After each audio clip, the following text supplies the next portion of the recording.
vamos a explorar uno de los relatos más impactantes y estratégicos de toda la Biblia, a la historia de Gedeón y sus 300 valientes. Es una historia donde un ejército diminuto casi insignificante derrota a una multitud tan grande que era imposible de contar. Pero esto no es solo un cuento antiguo de guerra. Vamos a analizar su contexto histórico, el significado psicológico detrás de cada decisión y sobre todo el profundo mensaje espiritual que Dios nos dejó a través de este evento. Prepárate, porque esta historia no solo revela el poder divino, sino que también nos enseña principios que pueden transformar nuestro propio miedo en una valentía inquebrantable. Entonces, ¿quién fue Gedeón? Para encontrarlo, tenemos que abrir nuestras Biblias en el libro de Jueces, capítulo 6. En ese tiempo Israel vivía bajo una terrible opresión por parte de los madianitas. Gedeón no era un rey, ni un general famoso. De hecho, la Biblia lo describe como un hombre común, que pertenecía a la familia más pobre de la tribu de Manasés y era el menor en la casa de su padre. En otras palabras, desde una perspectiva humana, él era el menos indicado para ser un líder. Pero ahí está la primera gran lección. Dios eligió a Gedeón precisamente por eso, porque lo ordinario, en manos de un Dios extraordinario, se convierte en algo espectacular. Como le dijo el ángel del Señor en Jueces 6-12, en Jehová está contigo, varón esforzado y valiente. Para entender la magnitud del problema, debemos conocer el contexto histórico. Los madianitas no eran un ejército convencional, eran un pueblo nómada, maestros del saqueo y la guerra relámpago. Se unían con otro pueblo, los amalecitas, y juntos formaban grupos gigantescos, algo así como un ejército de guerrillas móviles que arrasaba con todo a su paso. Cada año, justo en tiempo de cosecha, invadían las tierras de Israel. No solo robaban el fruto del trabajo, sino que destruían lo que no se podían llevar, dejando al pueblo en la miseria y el hambre. Culturalmente, los israelitas estaban en una desventaja total. No tenían soldados profesionales, eran agricultores y pastores tratando de defenderse de guerreros experimentados. Esta opresión duró 7 largos años, creando un ambiente de miedo colectivo, una desesperanza que se respiraba en el aire. La gente se escondía en cuevas y se sentía completamente abandonada. Y es en este escenario de terror donde encontramos a Gedeón. Cuando el ángel se le aparece, él no estaba en un campo de batalla, estaba escondido, trillando trigo en un lagar, un lugar para pisar uvas, para que los madianitas no lo vieran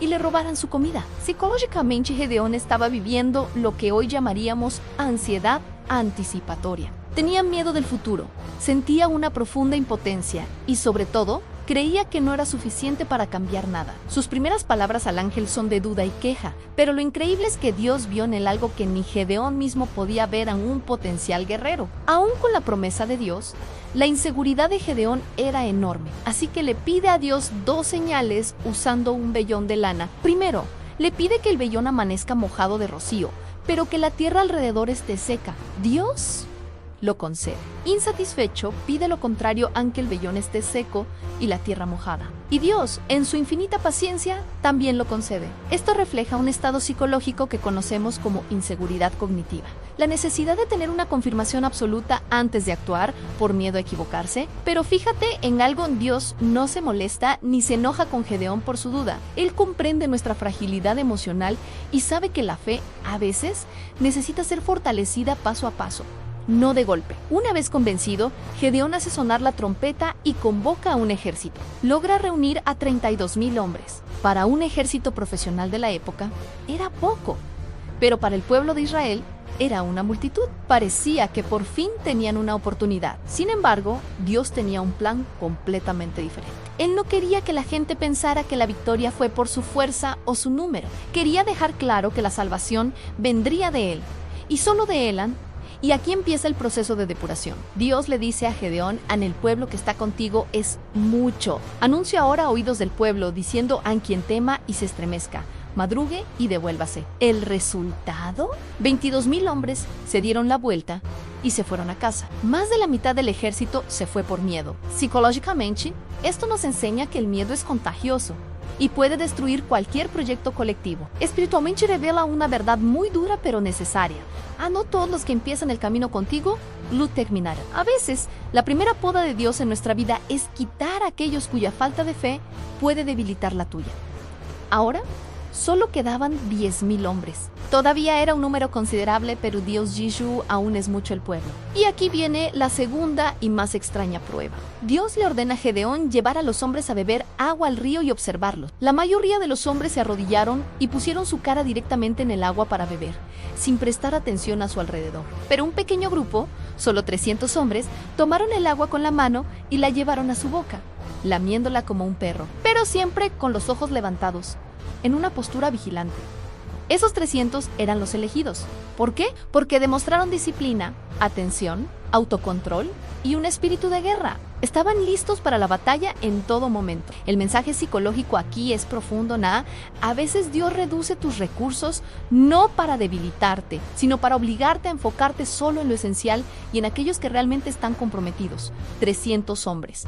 Ese era todo el ejército de Israel. Ahora, miremos al enemigo. La Biblia dice que los madianitas y sus aliados eran como langostas en multitud, y sus camellos eran innumerables, como la arena que está a la ribera del mar. Estudios históricos sugieren que podrían haber sido más de 135,000 soldados. El contraste es simplemente absurdo ante 300 contra 135,000.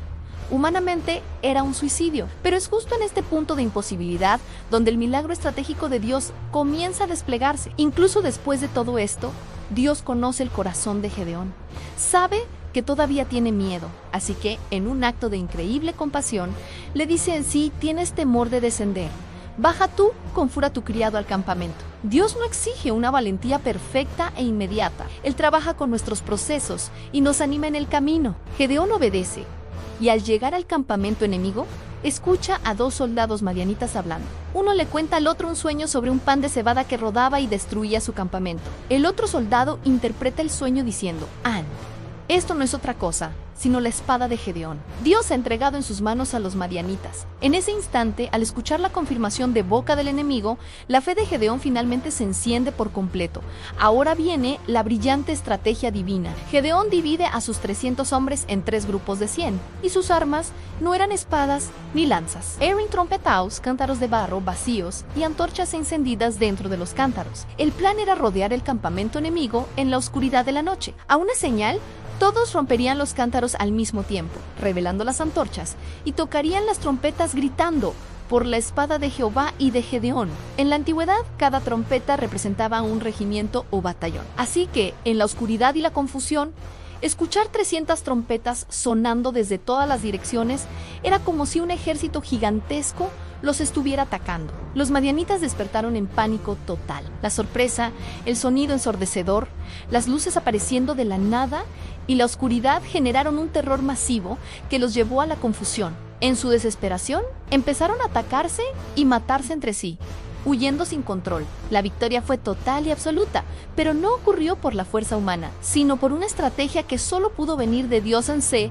Cumplió exactamente lo que el Señor había prometido. No fue con un gran ejército ni con la espada de los hombres, sino con su espíritu y su sabiduría. Esta no fue una batalla, fue una operación psicológica y espiritual a gran escala que desmanteló al enemigo desde adentro. Esta increíble historia nos revela varias claves psicológicas profundas para nuestra propia vida.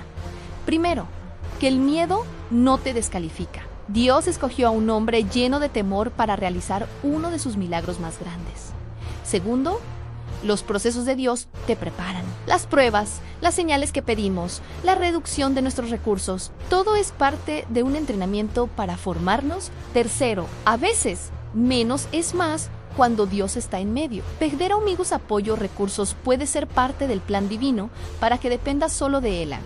Y cuarto, la mentalidad importa más que la cantidad. Esos 300 hombres representan la importancia de la concentración, la vigilancia y el enfoque en la misión. Así que el mensaje de la historia de Gedeón es para todos nosotros hoy, para cada persona que se siente muy poca cosa, muy débil o muy insuficiente para enfrentar los gigantes que tiene por delante. Dios sigue usando lo pequeño para derribar lo grande. La aplicación espiritual es clara. Si Dios te ha llamado a hacer algo, Él te respaldará. No siempre necesitas más gente o más recursos. Solo necesitas a la gente correcta y la disposición correcta. Los procesos que parecen reducir tu vida, en realidad son los que están revelando tu verdadero propósito. Gedeón y sus 300 valientes nos enseñan que la victoria no es para los más fuertes ni para los más numerosos, sino para aquellos que, a pesar del miedo, deciden creerle a Dios. Si hoy estás enfrentando un ejército de problemas, ya sean deudas, enfermedades o conflictos familiares, recuerda esta historia. Dios no necesita tus recursos, ni tu fuerza, ni tus talentos. Él solo necesita tu disposición, porque Él todavía se especializa en convertir a personas ordinarias como tú y como yo en guerreros extraordinarios. Gracias por acompañarnos. No olvides suscribirte para más historias que transforman la fe.